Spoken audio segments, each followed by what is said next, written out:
This is Satyaprakash Yadav. मैं ABS IT में assistant professor हूं और इंफॉर्मेशन टेक्नोलॉजी डिपार्टमेंट में हूं। मैं आपको प्रोग्रामिंग फॉर प्रॉब्लम सॉल्विंग पढ़ाऊंगा, जिसका सब्जेक्ट कोड है KCS101। K फॉर क्लाम्प और CS फॉर कंप्यूटर साइंस और 101 इज फॉर सब्जेक्ट कोड।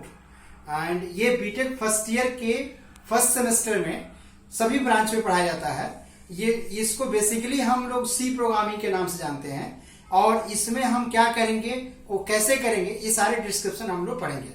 उसके पहले थोड़ा और डिटेल हमारा इंट्रोडक्शन देख लेते हैं कि मैंने क्या क्या किया है और मैं आपको ये सब्जेक्ट क्यों पढ़ा रहा हूँ, क्या है हमारे कॉलेज ने हमें इसके लिए क्यों नॉमिनेट किया हुआ है। तो आपको मैं बताऊं अपने बारे में कि मैं पीएचडी कर चुका हूं।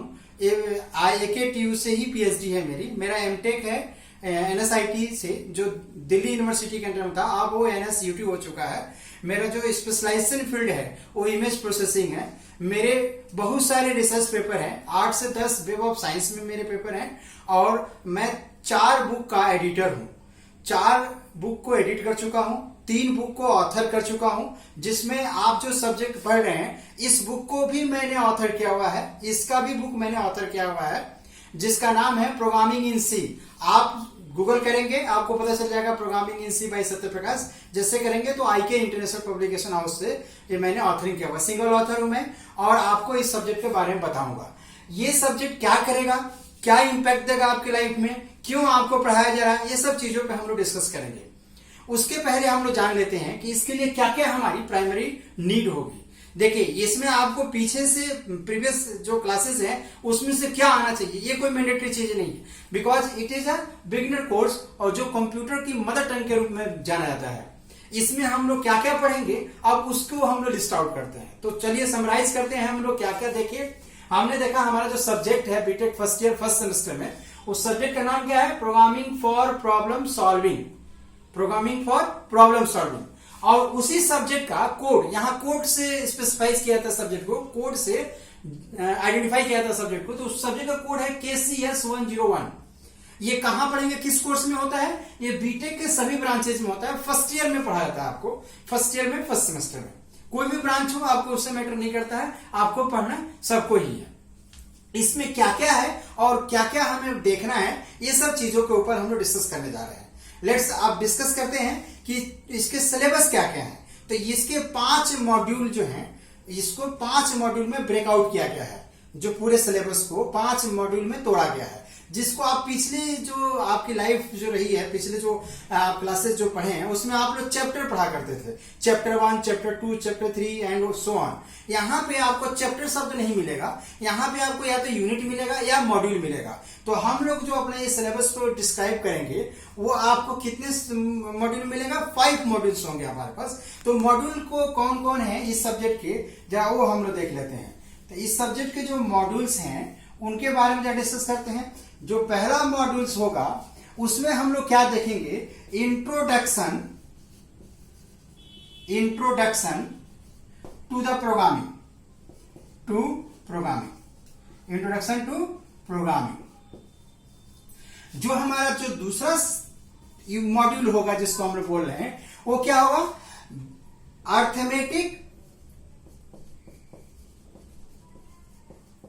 अर्थमेटिक एक्सप्रेशन एंड कंडीशनल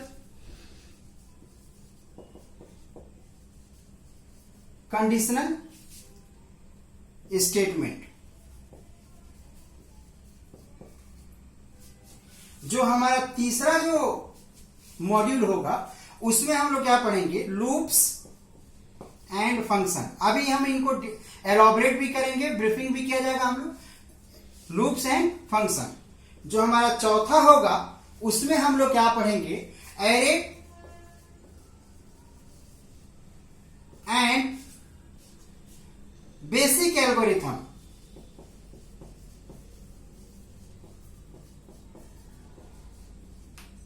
और लास्ट यूनिट जो हमारी होगी वो क्या होगा, पॉइंटर्स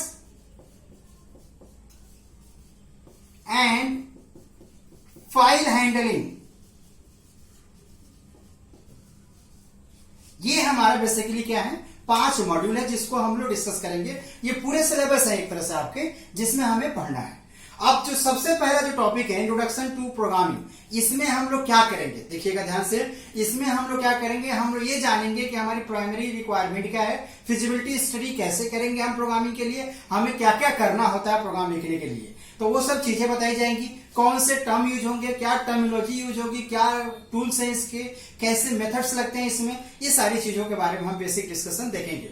और ये भी हम लोग देखेंगे एडिशनली कि कब आया, कैसे आया, कौन लाया, ये सब चीजों के बारे में डिस्कस करेंगे।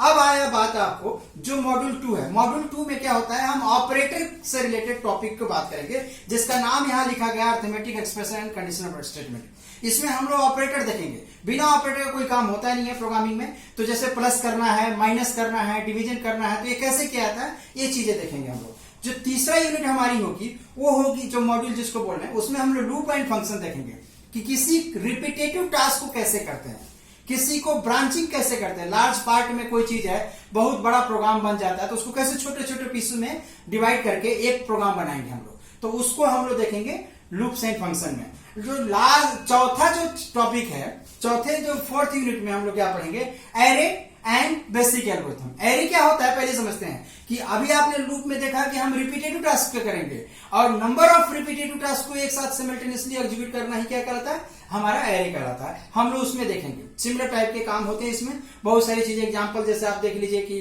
आपका मूवी देखना और शादी ब्याह में ट्रे लगाना प्लेटों का, वो सब इसी के एप्लीकेशन है।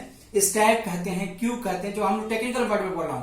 पहले जो मैंने बोला नॉन टेक्निकल वर्ड बोला, ठीक है। स्टैक है, क्यूब है, रिकर्शन है, all these are the topics of this. अब 5वां जो पॉइंट है उसमें हम लोग पढ़ेंगे पॉइंटर एंड फाइल हैंडलिंग। अब कैसे किसी वर्चुअल चीज को, कैसे किसी डेटा को वर्चुअली रिलेट करेंगे या वर्चुअली एक्सेस करेंगे और वो कहां जाएगा, और जो अगर फ्यूचर रिकॉर्ड बनाना है तो हम लोग अभी इंट्रोडक्टरी पार्ट देख रहे थे कि क्या हमारा डिटेल सिलेबस होगा और कैसे होगा, उसके बारे में देख रहे थे। थोड़ा सा हम इसको हैबिट में लेके आते हैं कि प्रोग्रामिंग क्या है। पहले जब तक आपके दिमाग में सेट नहीं होगा, जब तक हम अंदर से नहीं मानेंगे इस चीज को, तब तक हमें सीखने में थोड़ा प्रॉब्लम आएगी। आइए हम लोग इसके बेस को सबसे पहले क्लियर करेंगे कि प्रोग्रामिंग क्या है। अब प्रोग्रामिंग शब्द जो बोला जा रहा है, प्रोग्रामिंग में बहुत सारी प्रोग्रामिंग होती है, चाहे सी हो, चाहे C++ हो, चाहे जावा हो, चाहे .NET हो, चाहे पाइथन हो, चाहे आर्क लैंग्वेज हो, आर लैंग्वेज हो, अपाची हो, सिमुला हो, दीज आर द लैंग्वेज। बहुत सारी लैंग्वेजेस है आपके पास। हमें क्या पढ़ना है इसमें, तो हमें जो पढ़ना है वो लैंग्वेज का नाम है सी लैंग्वेज। क्या नाम है हमें, हम जो पढ़ेंगे उस लैंग्वेज का नाम है सी लैंग्वेज। सी लैंग्वेज को हमको पढ़ना है। अब ये सी लैंग्वेज है क्या एक्चुअली, और लैंग्वेज क्या करता है पहले समझते हैं। सपोज करिए कि मुझे इंडिया में किसी से, एक पर्सन से दूसरे पर्सन को बात करना है, किसी भी दो सोर्स को बात करना है, तो क्या करेंगे, वो हिंदी का यूज करेंगे। हाय कैसे हैं आप, ये बोलेंगे। तो जो बोल रहे हैं कि कैसे हैं आप, वो किस वर्ड में बोल रहा है, हिंदी में बोल रहा है वो आदमी।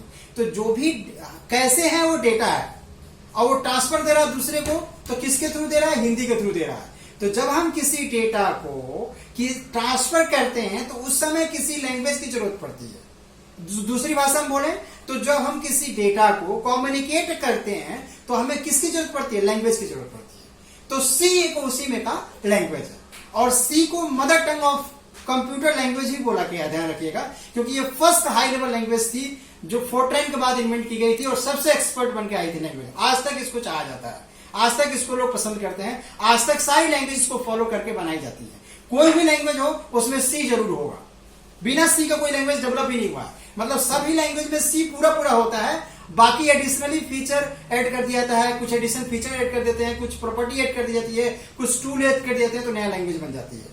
तो सबके लिए ये चीज हमारे लिए नोटिस करने की जरूरत है कि ये जो लैंग्वेज है ये बहुत ही इंपॉर्टेंट लैंग्वेज है। अब ये लैंग्वेज करेगा क्या, कैसे करेगा, क्या करेगा, वो तो अभी लेटर ऑन की चीजें हैं, हम बाद में देखेंगे। लेकिन पहले हम ये समझते हैं कि आया कैसे, कौन लाया, क्यों लाया, ये सब चीजें हैं जो दिमाग में क्वेश्चन बनता है आपको। आइए हम जरा कुछ लिस्ट आउट करते हैं क्वेश्चन जो एज ए बीइंग यूजर हम सबके दिमाग में बैठता है। जैसे सभी लोग के दिमाग में आ रहा होगा ये what is C, what is C, हम लोग के दिमाग में ये आ रहा होगा सी क्या है। दूसरा कि ये कब आया, व्हेन, ठीक है। तीसरा, इसे कौन इन्वेंट किया, इन्वेंटर यानी फादर ऑफ सी लैंग्वेज जो बोलते हैं, तो यानी हम बोले बाई हुम, बाई हुम, ठीक है। अब ये जो इन्वेंट किया है वो कहां किया, तो वेयर, वेयर। अब किया होगा तो कुछ तो घटनाएं घटी होंगी, कैसे यानी हाउ, ठीक है। अब जो ये कैसे हुआ, अब हम सब लोग जानते हैं कि कोई भी इन्वेंशन होता है, करता कोई है और करने कुछ और जाते हो कुछ और जाता है। जैसे बहुत सारे इन्वेंशन सुने होंगे कि ये कुछ और ढूंढ रहे थे, मिल कुछ और गया इनको। उसी तरह से जो सी ढूंढी गई थी, सी को जब इन्वेंट किया गया था तो काम कुछ और चल रहा था, ठीक है। अब हो सी गया, अब वो क्या चल रहा था, तो what is the reason behind this, what is the reason,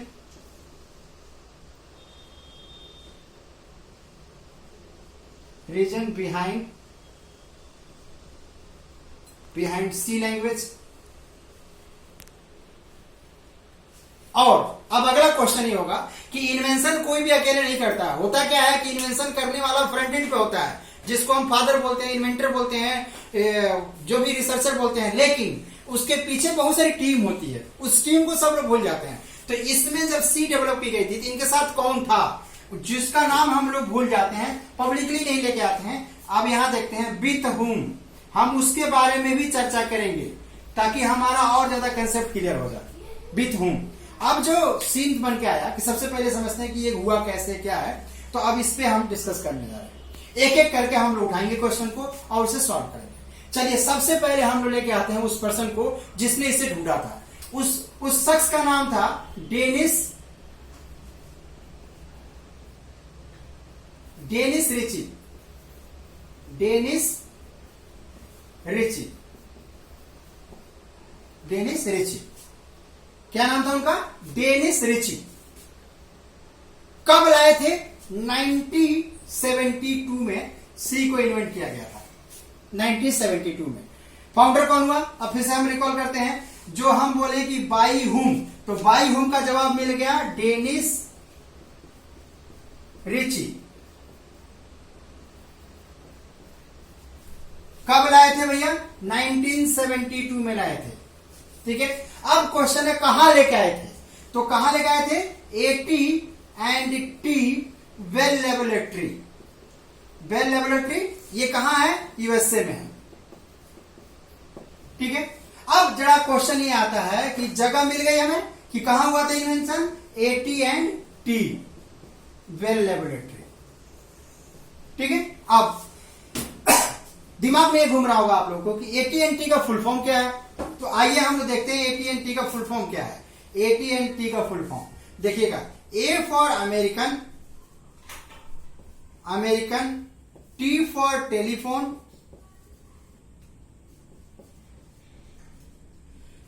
और दूसरा जो T है उसका मतलब होता है टेलीग्राफी, टेलीग्राफी। ये क्या है पहले समझते हैं। अभी nowadays it is a research organisation of USA का जो सेंट्रल गवर्नमेंट फंडेड जो होते हैं, मतलब गवर्नमेंट फंडेड जो होते हैं, वो रिसर्च ऑर्गेनाइजेशन है। लेकिन कभी ये नहीं था, कभी ये क्या था कि किसी का इंस्टीट्यूट था, किसी का अपना लैब था। किसका लैब था, किसका लैब था, क्वेश्चन ये है। तो Alexander Graham Bell, Alexander Graham Bell, ये उनका लैब था, अलेक्जेंडर ग्राहम बेल का। इस लैब को उन्होंने 1875 में इन्वेंट किया था और नाम रखा था AT&T। डेनिस रिची और केन थॉमसन नाम का एक शख्स थे। अब कहानी पे आते हैं हम, कैसे घटना घटी। तो जो डेनिस रिची और केन थॉमसन दो इंजीनियर थे जो कि सॉफ्टवेयर डेवलप करते थे, सॉफ्टवेयर बनाया करते थे। तो जो दूसरा शख्स था उसका क्या नाम था, केन थॉमसन। आइए हमारा अगला क्वेश्चन का आंसर मिला है विथ हुम। तो विथ हुम में कौन था, केन थॉमसन, केन थॉमसन। तो केन थॉमसन और डेनिस रिची जो है एक MLC कंपनी में उस समय 1970, किस समय, डेनिस रिची के बारे में, डेनिस रिची और केन थॉमसन जो है एक एमएनसी कंपनी में काम कर रहे थे, उस कंपनी ने उनको एक टास्क असाइन किया। उस टास्क को हम लोग क्या बोलते हैं, जो टेक्निकल वर्ड बोलिएगा तो उसको प्रोजेक्ट बोलते हैं। उस प्रोजेक्ट का नाम क्या था, तो उस प्रोजेक्ट का नाम था Unix operating system. Unix operating system. ये यूनिक्स ऑपरेटिंग सिस्टम उनको कब दिया गया था और कितने दिन में पूरा करना था, क्योंकि कंपनी जब टारगेट देती है तो शेड्यूल के हिसाब से देती है। तो यूनिक्स ऑपरेटिंग सिस्टम उनको मिला था 1969 में और पूरा कब करना था, 1970 में ये कंप्लीट करना था उनको। इस टाइम पे कंपनी को ये लोग प्रोजेक्ट नहीं हैंड ओवर कर पाए, ये कंप्लीट नहीं कर पाए थे। कंप्लीट नहीं कर पाए तो कंपनी ने निकाल दिया, इन दोनों को फायर आउट कर दिया था, दोनों फायर हो गए कंपनी से। ठीक है, अब आपका क्वेश्चन हम आगे बढ़े उससे पहले पूरा कर लेते हैं कि यूनिक्स ऑपरेटिंग सिस्टम जब ये निकाल दिए गए तो पूरा कब हुआ भी होगा तो कब पूरा हुआ होगा। तो यूनिक्स ऑपरेटिंग सिस्टम जो था वो यूनिक्स वाज फाउंडेड इन 1978 में इसे डेवलप किया गया था, रिसर्च किया गया था, फाइंड आउट किया गया था। अब आगे बढ़ते हैं हम लोग अपने तरफ। तो जो केन थॉमसन और डेनिस रिची थे, केन थॉमसन एंड डेनिस रिची,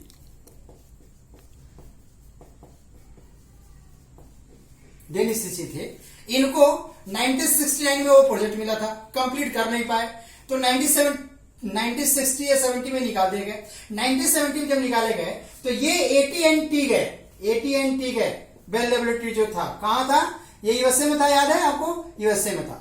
ये किसकी कंपनी थी, बताइए किसकी कंपनी थी, ये किसकी कंपनी थी, अलेक्जेंडर ग्राहम बेल की थी। जो कुछ लोग बोलते हैं इनके सीनियर थे, सुपर सीनियर, कुछ लोग बोलते हैं इनके नोन थे, कुछ लोग बोलते हैं रिलेटिव थे। ये उनके पास गए, अलेक्जेंडर ग्राहम बेल के पास, और उनसे एक मोरल रिक्वेस्ट किया, इन्होंने एक रिक्वेस्ट मोड लिया कि हमें आप अपने लैबोरेटरी में कुछ समय के लिए हमें कुछ स्पेस दे दीजिए। उन्होंने अपना रीजन रखा कि हमें क्यों चाहिए।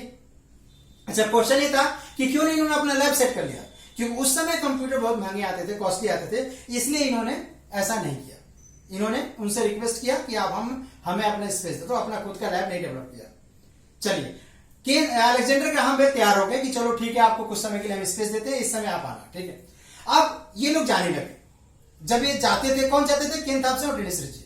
तो 1970 में केन थॉमसन को प्रोग्रामिंग का सिम्टम्स दिखाई दिया और उन्होंने एक प्रोग्राम इन्वेंट कर दिया। उस प्रोग्राम का या लैंग्वेज का नाम क्या था, बी लेवल लैंग्वेज। ये कहां इन्वेंट हुआ, जरा बात करेंगे हम लोग, AT&T में हुआ था। AT&T बेल लेबोरेटरी थी, उसमें हुआ था। अब ऐसा क्या हुआ कि केन थॉमसन को सिम्टम्स दिखाई दिया, उसने बिना डेनिस रिची को बताया इन्वेंट कर दिया। दूसरी भाषा में बात करूं आपसे, तो अब आप बताइए बी लेवल का फाउंडर कौन हुआ। बी लेवल का फाउंडर हुआ केन थॉमसन। तो बी लेवल को कौन फाउंड किए, केन थॉमसन। कहां फाइंड आउट किए थे, AT&T में। अब आपका क्वेश्चन है, क्या 1970 में जब बी लेवल आया था उस समय हमारे पास लैंग्वेज नहीं थी क्या, जो लैंग्वेज थी क्या वो ये काम नहीं कर सकती क्या, और इन्होंने ऐसा क्या देख लिया कि नया लैंग्वेज बना दिया। तो अब हम लोग डिस्कस करेंगे at the time of 1970s जो लैंग्वेज चलती थी उस लैंग्वेज का नाम क्या था। पहला लैंग्वेज था कोबोल, जिसका फुल फॉर्म है कॉमन बिजनेस ओरिएंटेड लैंग्वेज।